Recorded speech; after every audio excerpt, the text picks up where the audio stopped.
আসসালামু আলাইকুম ভিউয়ার্স। এখন আসরের নামাজের রক্ত একটু আগে শেষ হয়ে গেছে। তো আমি এখন আছি রাজবাড়ি রাস্তার মোড়, ফরিদপুর রাজবাড়ি রাস্তার মোড়। তো এখানে নতুন একটা মসজিদ হয়েছে, আবু সাইদ জামে মসজিদ। তো আমি আসছি আসরের নামাজ পড়ার জন্য, কিন্তু দুঃখের বিষয় মসজিদ কিন্তু আসলে তালা মারা। তো এই জন্য নামাজটা পড়তে পারতেছি না দুঃখের সাথে। তো এই জন্য সকল মসজিদের যারা কমিটি আছেন এবং অন্যান্য যারা আছেন সবাইকে বিশেষভাবে রিকোয়েস্ট করব যে আসলে নামাজের পর এই মসজিদ যেন তালা মারা না হয়।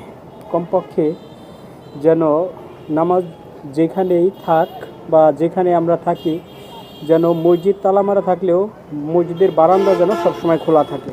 তো এরকমই সবসময় করা উচিত, যেন কোনো নামাজি ব্যক্তি বা যারা নামাজ পড়বে তারা এসে যেন কখনো মসজিদ তালা দেওয়া বা বন্ধ না পায়।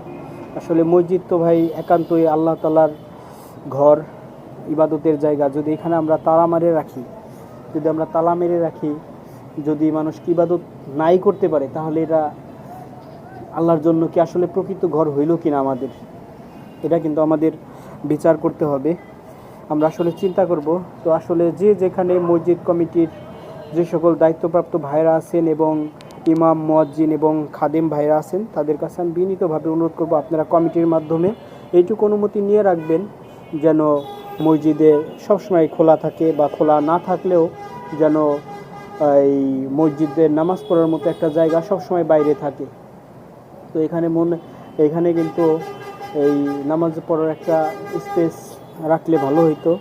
তো আসলে অনেকেই বলে যে মসজিদে চুরি হয় বা অন্যান্যই হয়, এই জন্য তালা মেরে রাখা হয়। চুরি হয় এই জন্য, আসলে চুরি তো এই মসজিদে হয়, ঠিক আছে, এখন সবার মন মানসিকতা ঠিক না। তারপরেও আমাদের উচিত যে মসজিদের যে সকল গুরুত্বপূর্ণ জিনিসপত্র আছে সেগুলো সেভ করে কমপক্ষে বারান্দাটা যেন খোলা রাখা যায় কিনা, বা খোলা রাখা, এটা সবসময় চিন্তা ভাবনা করা। আর মসজিদ এসে যদি কেউ চুরি করে, তাহলে এর শাস্তি কিন্তু সে আখিরাতে তো পাবে, অনেক ক্ষেত্রে দেখা যায় যে দুনিয়াতেও শাস্তি পেয়ে যায়। তো ধর্মীয় কাজে, ধর্মীয় প্রতিষ্ঠানে যারা এইসব কাজ করে, চুরি করে, তাদের থেকে নিকৃষ্ট মানুষ কিন্তু আর হয় না। আসলে যেই ধর্মেরই হোক, আমাদের নবী করিম সাল্লাল্লাহু আলাইহি ওয়াসাল্লামও কিন্তু অন্য ধর্মের মানুষ, যারা অন্য ধর্মাবলম্বী ছিল, তারা তাদের ধর্ম পালনে স্বাচ্ছন্দ্যতা বোধ করে। এই জন্য কিন্তু তিনি